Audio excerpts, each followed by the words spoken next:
우리 옆에 계신 분들 한번 인사 나누실까요? 잘 오셨습니다. 사랑하고 축복합니다. 네, 잘 오셨습니다. 사랑하고 축복합니다. 자, 우리가 지난주에 아이성을 점령한 이스라엘 백성들이 에바의 산, 저주를 선포하는 산이었죠. 그곳에 단을 쌓았던 내용을 저희가 살펴보았습니다. 그 단은 쇠연장으로 다듬지 않은 새 돌로 만들었고 그곳에서 하나님께 번제와 화목제를 드렸습니다. 그리고 이제 그리심산과 에바의산 그 양쪽에 백성들을 둘로 세우고 모세가 기록한 율법을 낭독하였습니다. 우리가 그 말씀 통해서 우리가 살아가고 있는 이 세상은 죄의 저주 아래 있고 우리가 그 속에서 살아갈지라도 하나님 앞에 예배를 드릴 수 있게끔 하나님께서 인도해 주셨고 또 그 예배를 통해서 하나님께서 큰 은혜를 베풀어 주심과 우리가 반복되는 죄에서 벗어나기 위해서는 하나님의 말씀을 읽고 묵상하면서 그 말씀대로 살아야 한다라고 하는 것을 함께 생각해 봤습니다. 자, 이스라엘 백성들이 에바의 산에서 단을 쌓고 율법을 낭독한 이 모든 일이 다 있은 후에 다시 그들이 길갈로 돌아왔어요. 요단강 옆에 그 길갈로 돌아왔습니다. 자, 이때 가나안 서쪽의 산지, 평지, 또 레바논 앞 대해, 그러니까 지중해 그 연안에 있는 헷사람, 아모리 사람, 가나안 사람, 브리스 사람, 그리고 히윗 사람과 여부스 사람들의 모든 왕들이 이 일을 듣고 여호수아와 이스라엘에 맞서 싸우려고 하였습니다. 여기서 등장하고 있는 이 헷사람, 아모리 사람, 가나안 사람, 히윗 사람, 여부스 사람 모두 다 이 가나안 땅에 자리를 잡고 살아가고 있던 사람들입니다. 그 족속들이에요. 사실 이 족속들은요 이미 출애굽 이전부터 그곳에 자리 잡고 살고 있었습니다. 이미 창세기 때도 이제 그곳에 자리 잡고 살고 있었던 그런 사람들입니다. 그런데 하나님께서 이스라엘 백성들을 그 땅으로 인도해서 그 가나안 땅으로 들이시겠다, 이걸 작정을 하신 겁니다. 그리고 그것이 이제 실현되는 시점, 지금 이제 여호수아 시대에 여호와 하나님께서 이 이스라엘 백성들을 가나안 땅으로 들어가게 하신 거죠. 그래서 그들을 맞이해서 이 가나안 땅에 살고 있던 사람들은 이스라엘을 맞이해서 힘을 합해서는 여호수아와 이스라엘과 맞서 싸우려고 이제 그렇게 한 것입니다. 사실 앞에 나열된 이 족속들이요 전부 다 개별적인 족속들이었습니다. 그래서 그냥 자기들 이렇게 부분 이렇게 그냥 자리를 잡고 그렇게 큰 다툼 없이 살아가고 있었어요. 그러다 보니까 사실 이스라엘에 대해서 그렇게 크게 경각심을 갖고 있지도 않았습니다. 출애굽 당시에 그런 소문들이 있긴 있었습니다만 그게 아직까지 자신들에게 현실적으로 다가오지 않는 것이었습니다. 그런데 가나안 땅의 첫 관문 여리고성이 무너졌죠. 그리고 두 번째 산지에 있던 아이성이 점령을 당한 겁니다. 이제 이런 일이 생기게 되자 그 땅에 거주하던 백성들이 이제 힘을 합해야겠다, 우리가 힘을 합해서 저 이스라엘과 대적해야겠다, 이렇게 된 것입니다. 이로써 이제는 가나안 땅에 있는 개별 족속들과의 싸움이 아니라 어떤 형상이 되었습니까? 가나안 전체와 이스라엘과의 전쟁이 되는 이런 형국이 된 것입니다. 자, 그런데요 이 기브온 주민들이 여호수아가 여리고와 아이에 행한 일을 듣고 꾀를 내어서 사신의 모양을 꾸밉니다. 자, 기브온 주민들은요 앞에서 우리가 말한 여러 족속들 중에 히위 족속에 속한 이들이었습니다. 히위 족속이요 가나안 땅 여기저기 이렇게 흩어져서 분포되어서 살고 있었는데 그 중에 기브온이라고 하는 요 주민들은요 기브온 성을 중심으로 그 옆에 조그만 성들, 뭐 그비라, 또 부에롯, 기럇 여아림 이런 성들에 이제 흩어져서 살았습니다. 다른 여러 족속들은요, 우리가 함께 힘을 합쳐서 이스라엘과 대적합시다 이렇게 했지만 이 히위 족속 중에 기브온 주민들만이 독자적인 행동을 하는 거예요 지금. 자, 이들이 이렇게 하게 된 것은 여호수아가 여리고와 아이에 행한 일을 이미 다 들었기 때문이에요.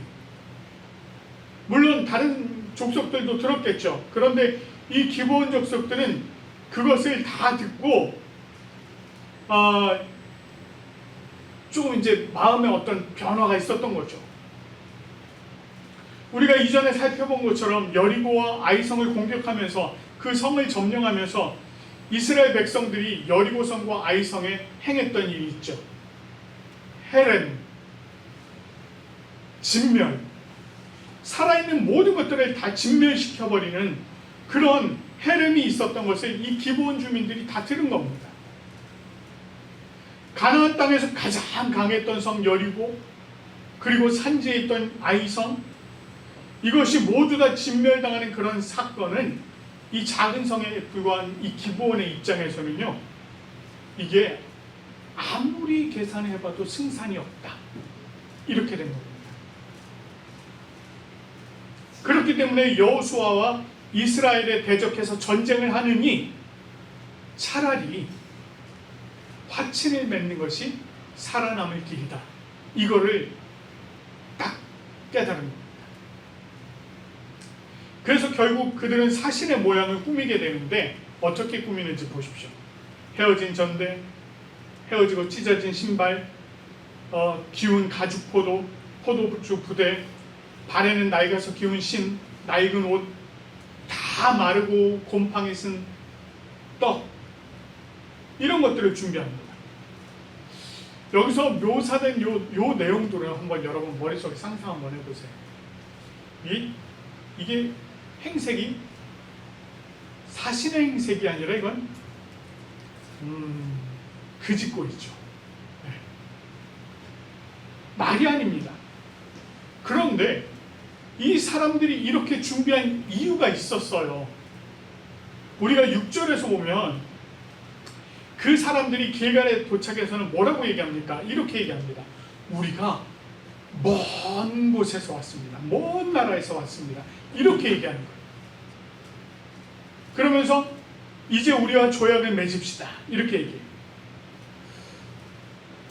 사실 기브온에서요, 길갈까지 거리가 대략 한 짧게 보는 사람들은 한 30몇 킬로, 길게 보는 사람들은 40킬로 이렇게 봅니다. 그러니까 먼 거리가 아니에요. 사실 자료들을 찾아보면 한 3일 길이다 뭐 이렇게 얘기하는데, 여러분 군대 다녀오시는 분들 아시겠지만 40km 행군 몇 시간 만에 주파합니까? 10시간 만에 주파하잖아요. 그렇죠? 1시간에 4km씩 해갖고 그냥 40km 10시간 만에, 중간에 쉬는 시간 50분 걷고 10분 쉬거든요. 네. 그리고 중간에 1시간 쉬어요. 그때 컵라면 줘요. 진짜 맛있습니다. 근데 어쨌든 한 10시간이면 되는 거예요. 근데 이제 그 거리를, 그러니까 그렇게 멀지 않은 거리를 이제 이 사람들이 마치 엄청나게 먼 거리를 온 것처럼 그렇게 꾸민 겁니다. 자, 이렇게 한 이유가 있죠. 자신들이 가나안 땅에 거주하는 사람들이 아니다라고 하는 걸 보여주고 싶은 겁니다. 여호수아와 이스라엘이 요단 동편 점령하고 요단강을 건너서 여리고성과 아이성을 쳤다는 것은 결국 그 목표가 어디라는 거예요? 가나안 땅이다 라고 하는 거예요. 더구나 그들이 가나안 땅으로 돌아온다. 이전에 가나안 땅에 있다가 애굽으로 내려갔잖아요. 그랬던 그들이 다시 가나안 땅으로 돌아온다 라고 하는 이 소문이 이미 다 알려져 있었어요. 우리가 이미 라합을 통해서도 그 소문이 파다하게 전해졌다는 걸 다 들었지 않습니까? 알려져 있었던 겁니다. 이런 상황에서 자신들이 가나안 땅에 거주하는 기본 주민이다 라고 하는 이 사실을 여호수아가 안다면 자신들과 조약을 맺지 않을 뿐만 아니라 이거 잘못하면 이제 자신들의 목숨도 위험해지는 겁니다. 이스라엘이 여리고에서 행한 일, 아이에서 행한 일대로라면 자신들이 거주하는 성읍도 절대 살아남지 못할 것이다 라고 하는 판단이 딱 선 거예요. 그렇기 때문에 그들은 어떻게든지 이스라엘과 조약을 맺어서 자신들의 입지를 안전하게 해야 했습니다. 그래서 마치 먼 곳에서 온 것처럼 그렇게 꾸미고 조약을 맺고자 했던 것입니다. 자, 그런데 이스라엘 사람들이요, 의심을 하죠. 의심합니다. 7절을 보면 너희가 우리 가운데 거주하는 듯하니 우리가 어떻게 너희와 조약을 맺을 수 있으랴 이렇게 이야기를 한 겁니다. 너희들 가나안 땅에 사는 사람들인 것 같은데 이렇게 된 거죠. 자, 그러자 이들이 뭐라고 얘기합니까? 즉시 우리는 당신들의 종입니다 이러면서 자신들을 낮춰요. 여호수아는 그들에게 묻습니다. 누구며 어디서 왔느냐 이렇게 물었어요. 여러분, 당신들은 누굽니까? 어디서 오셨습니까? 이렇게 물었단 말이에요. 그랬더니 이 사람들 대답하는 거 들어보십시오. 종들은 당신의 하나님 여호와의 이름으로 말미암아 심히 먼 나라에서 왔사오니 이는 우리가 그의 소문과 그가 애굽에서 행한 모든 일을 들으며 또 그가 요단 동쪽에 있는 아모리 사람의 두 왕들 곧 헤스본 왕과 시혼과 아스타롯에 있는 바산 왕 옥에게 행하신 모든 일을 들었음이니이다 이렇게 대답했어요.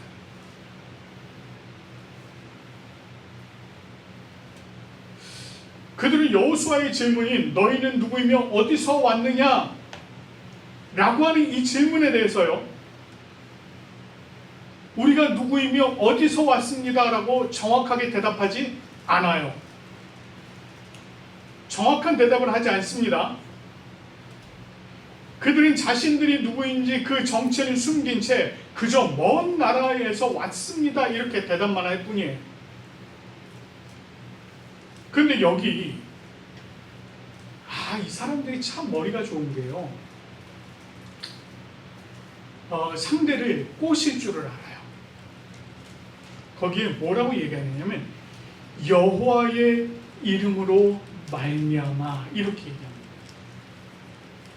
여호와의 이름으로 말미암아. 여호와 하나님의 이름 때문에 왔다는 거예요. 자기들이.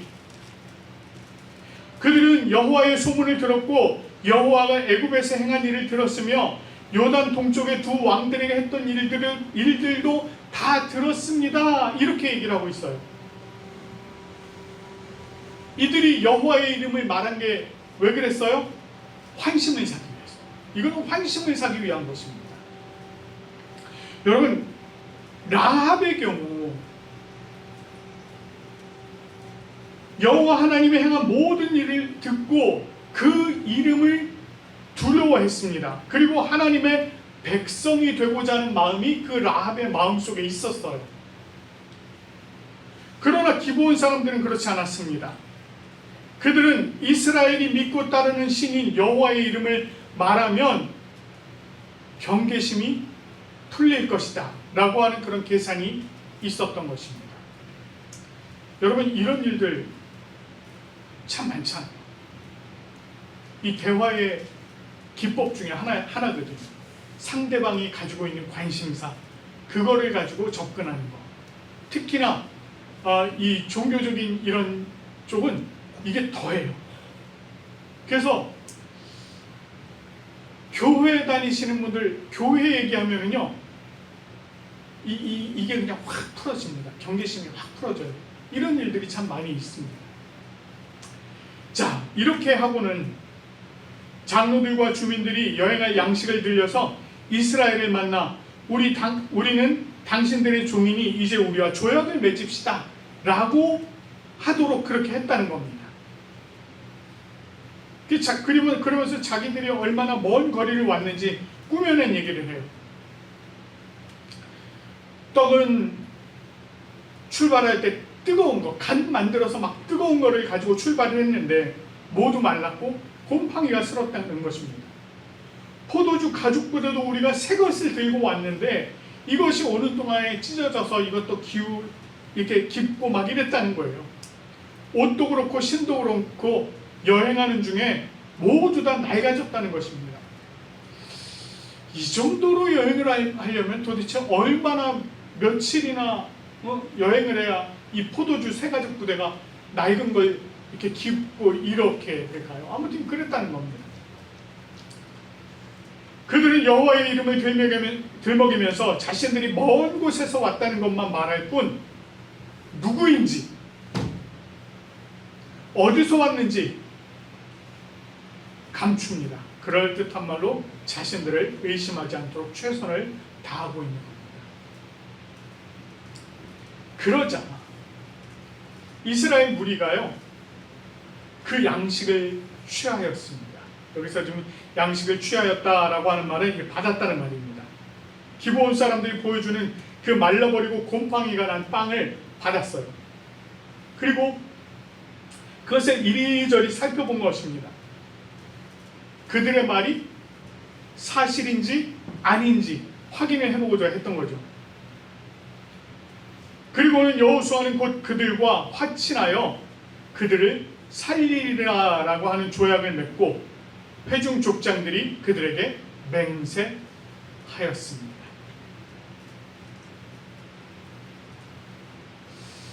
이 당시에 약속을 하게 되면 가장 공신력 있는 것이 뭐냐면 섬기는 신들, 자기들이 섬기는 신들의 이름을 가지고 맹세를 하는 겁니다. 그러니까 지금 여호수아 같은 경우는 어떻게 했겠습니까? 우리가 여호와의 이름으로 당신들과 조약을 맺는 것을 맹세하겠습니다. 이렇게 했다는 거예요. 이런 경우에 그 약속이 파기가 될까요? 이 약속 파기 못합니다. 네, 약속을 파기를 못해요. 일방적으로 약속을 파기를 못합니다. 그런데 이렇게 중대한 언약을 맺음에 있어서 여호수아가 간과한 것이 있었어요. 그것을 14절에서는 이렇게 얘기합니다. 어떻게 할지를 여호와께 묻지 아니하고 이렇게 얘기합니다.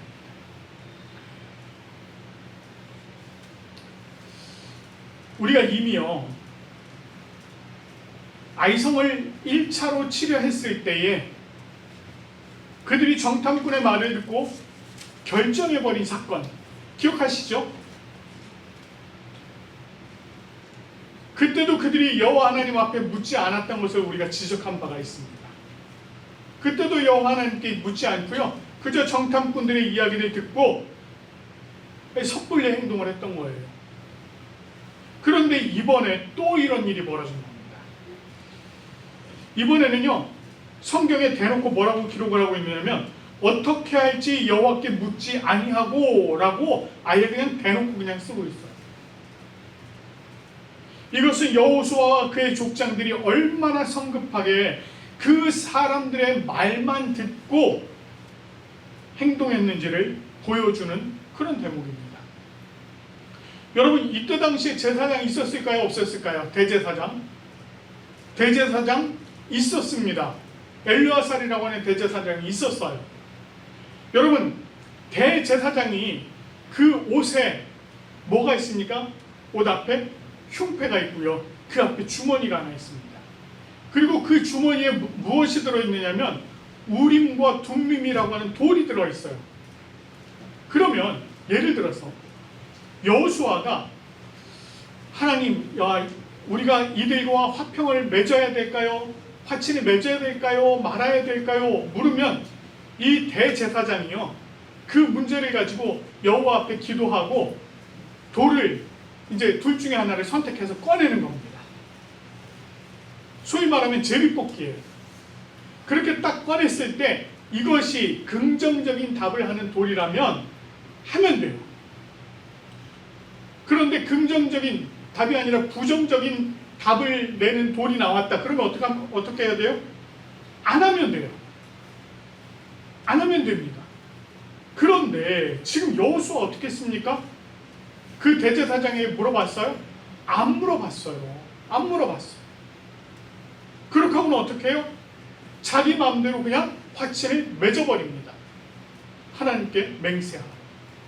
이렇게 된 거예요.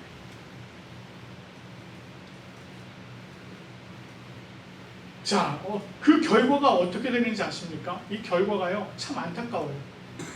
두고두고, 그냥 두고두고 이 길갈이 이스라엘에게 옆구리와 이 가시와 같은 존재로 남아있게 됩니다.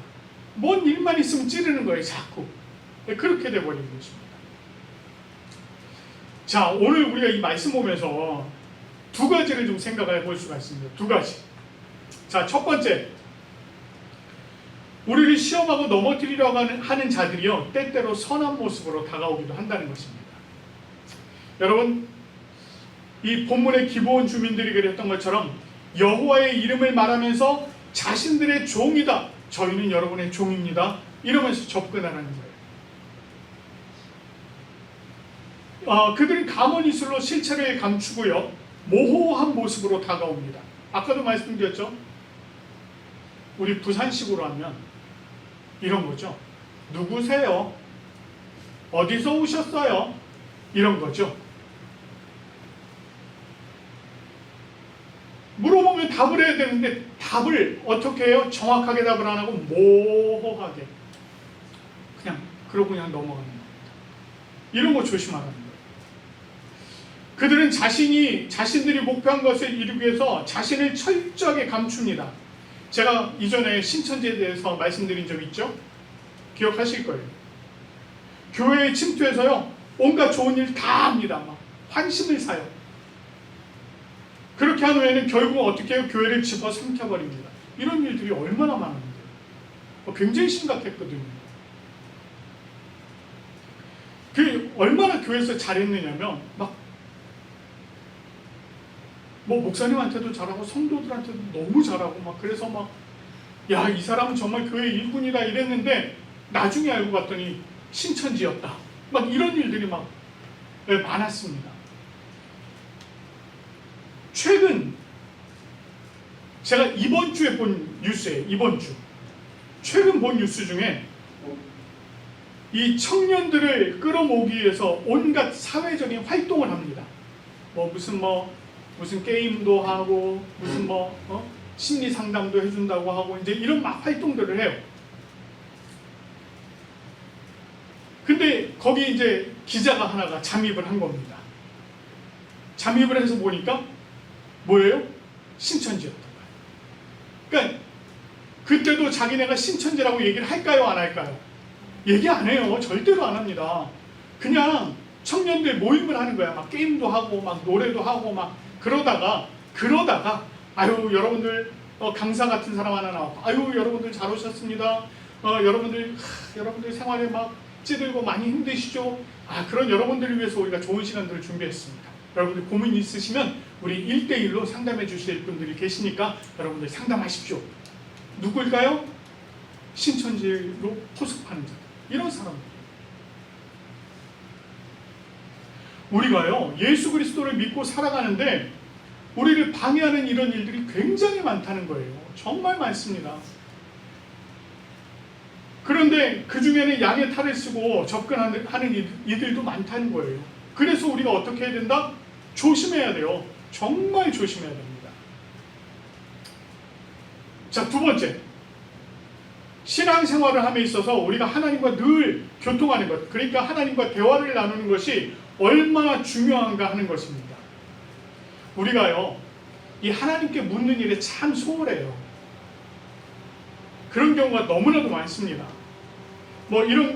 지금까지 내가 해왔던 어떤 경험, 또 내가 배운 거, 이런 걸 바탕으로 그냥 우리의 생활 패턴을 그대로 이끌어가는 경우가 너무나도 많습니다. 어떤 일 앞에 서면 우리가 그것을 그저 우리의 지식, 또 내가 과거에 했던 어떤 경험, 이걸 바탕으로 그냥 해결을 하려고 해요.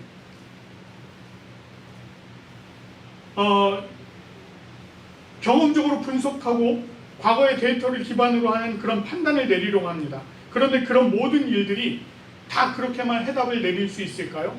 그렇지 않은 경우가 너무나도 많다는 것입니다.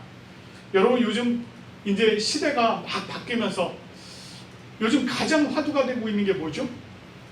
AI잖아요. AI예요. 여러분, 이 AI가 여러분을 상대로 거짓말을 한다는 거 알고 계십니까? 저는 몰랐었거든요. 근데 우리 여기 2층에 계시는 우리 박영국 목사님, 워낙 이제 박식하신 분이라, 특히나 이제 히브리 또 관련해서 이스라엘 관련해서 이제 워낙 박식하신 분이라 가끔 이제 AI의 도움을 받을 때가 있대요. 근데 예를 들어서 야, 이런 자료를 좀 찾아줘 이러고 AI에 딱 넣으면 자료를 기가 막히게 찾아준답니다. 예, 기가 막히게 찾아준대요. 그런데 그 중에 태반이 잘못된 자료예요. 그러니까 예를 들면 이런 거예요. 잘 모르는 사람이 블로그에 막 올려놓은 거, 또는 뭐 페이스북에 올려놓은 거, 또는 잘못된 정보를 그걸 그대로 답습해서 또 올려놓은 거, 이런 것들을 그저 AI가 그거잖아요. 인터넷에 퍼져 있는 그런 자료들을 총망라해서 끌어다가 딱 보여주는 거거든요. 그러니까 그렇게 해서 딱 끌어왔는데 보면 잘못된 자료들이 있다는 거예요. 그러면 이제 목사님은 워낙 잘 아시니까 야, 이런 거 잘못됐어, 다른 자료 가져와, 이러면 또 다른 자료 쫙 모아준다는 거예요. 그러니까 AI가 소위 말하는, 그래서 목사님 그렇게 표현했어요. AI가 인간의 상대로 거짓말을 한다. 그런 시대예요. 또 한 분이 그런 얘기를 하세요. 자기 아들이 AI를 데리고 노는데 AI를 길들이기 위해서 이런 방법을 썼다는 겁니다. 여러분, 1 더하기 1은 몇이죠? 2. 우리는 그냥 1 더하기 1 그러면 2. 당연히 그러죠. 어떤 사람들은 그래요. 1 더하기 1 그러면 귀요미, 이런 사람도 있어요. 근데 우리는 1 더하기 1 그러면 2입니다. 그 AI한테 얘가 이 친구가 물었대요. 1 더하기 1이 몇이니? 이랬더니 1 더하기 1은 2입니다. 이러고 답이 나왔다는 겁니다. 그랬더니 이 친구가 이랬대요. 아니, 1 더하기 1은 1이야. 이랬다는 거예요. 그랬더니 AI가 반론을 제기하겠죠? 아닙니다. 수학적으로, 산술적으로 여차저차해서 1 더하기 1은 2입니다. 그래서 이걸 가지고 둘이서 한참을 논쟁을 했대요. 그러다가 이 아이가 뭐라고 썼느냐면, 내가 너한테 한 달에 20 몇 불씩을 지금 지불하고 있는데 넌 나한테 1 더하기 1은 1이라고 대답을 해준 게 맞아? 이렇게 넣었답니다. 그리고는 다시 물었대요. 1 더하기 1은 몇이지? 이랬더니 1입니다. 이러고 답이 나왔다. 실제로 있었던 일이에요. 이 친구가 다시 물었답니다. 그러면 2 더하기 2는 몇이지? 그랬더니 3입니다. 이러더래요. 무슨 얘기인지 아시겠죠? 우리가 마치 신뢰할 수 있을 것 같은, 그래서 많은 것들을 물어보는 그 AI도 인간을 상대로 거짓말을 한다는 거예요. 그런데 하나님께서 인간을 상대로 거짓말 하실까요? 아니요, 하나님은 그런 분이 아니에요. 우리가 하나님 앞에 고민되는 일들, 어려운 일들, 내가 낙심되고 정말 해결할 수 없는 일들, 이런 일들을 하나님 앞에 물어볼 때에 하나님께서 그 일을 이겨나갈, 때로는 피해나갈 길을 우리들에게 알려주신다는 거예요. 그런데 우리는 어떻게 해요? 안 물어봐. 죽어라고 안 물어봐. 그저 내가 해왔던 대로 해. 막 이런 일이 많습니다. 우리가 이런 것에 참 주의를 해야 될 필요가 있습니다. 그래서 우리가 어떻게 하는 것이 좋을지, 무슨 일이든지 하나님 앞에 기도함으로 내려놓을 수 있는 것, 이것이 참 중요한 일이라는 거예요. 그래서 이런 이야기가 있습니다. 우리가 기도에 대해서 어떤 분이 얘기를 하는데 이렇게 얘기를 해요. 기도해서 해결되지 않을 만큼 큰 일이 없고 기도하지 않을 만큼 작은 일도 없다라고 표현을 했어요. 저는 그 말이 굉장히 맞다라고 봅니다. 우리가 하나님 앞에 기도해서 해결되지 않을 큰 일이 없습니다. 그리고 하나님 앞에 기도하지 않을 만큼 작은 일도 없어요. 그 이야기는 뭐예요? 우리가 무엇이든 하나님 앞에 기도함으로 내어놓으라는 것입니다. 그래서 그런 표현이 있지 않습니까? 데살로니가 전서에서 항상 기뻐하라, 쉬지 말고 기도하라, 기도하라 말씀하시잖아요. 이런 것들이 중요하다는 것입니다. 자, 그러면 우리가 이 두 가지 문제, 우리의 신앙생활을 하는데 양의 탈을 쓰고 우리를 넘어뜨리려고 다가오는 이런 세력들, 또 우리가 신앙생활함에 있어서 하나님 앞에 늘 교통하는 이 문제를 해결할 수 있는 방법이 있을까요? 있습니다. 물론 다양한 방법들이 있어요. 성경에서도 아주 다양한 방법들을 이야기합니다. 그러나 우리가 그 중에서 가장 우선적으로 해야 될 것은 딱 두 가지만 얘기한다면 말씀과 기도입니다. 말씀과 기도예요. 성경 말씀은요, 과거의 사건들을 통해서 현재 우리를 돌아보게 합니다. 여러분, 성경이 그저 과거의 수많은 사건들을 그냥 나열해 놓은, 또 역사적인 사건들을 나열해 놓은 그것만으로 끝날까요? 아니요. 그것을 통해서 어떻게 해요? 나 자신을 돌아보게 한다. 그걸 통해서 우리가 어떻게 행동할 수 있을지를 생각하게 한다고요. 그래서 우리가 이 말씀이 굉장히 중요하다는 것입니다. 우리가 또한 기도하는 것은 하나님을 찾는 습관을 자꾸 길러가는 것입니다. 내가 작은 일에도 기도하고, 하나님 이거 어떻게 하면 좋을까요? 라고 묻는 것. 사실 어떻게 보면 어떻게 행동할 거 알고 있을 수도 있잖아요. 그럼에도 불구하고 내가 그것을 묻는 것, 이것은 우리로 하여금 끊임없이 하나님을 찾는 습관을 갖게 한다는 것입니다. 이 두 가지 우리가 항상 힘써야 합니다. 우리가 이 세상을 살아가면서 신앙의 문제, 영적인 문제에 항상 힘쓰면서 이 우리를 넘어뜨리려고 하는 세력들을 인지하고 주의할 수 있도록, 또 어떤 상황에서든 하나님께 물을 수 있는 우리가 될 수 있도록 말씀과 기도 안에서 우리를 온전히 세워가는 저와 여러분들 되시기를 간절히 축원합니다.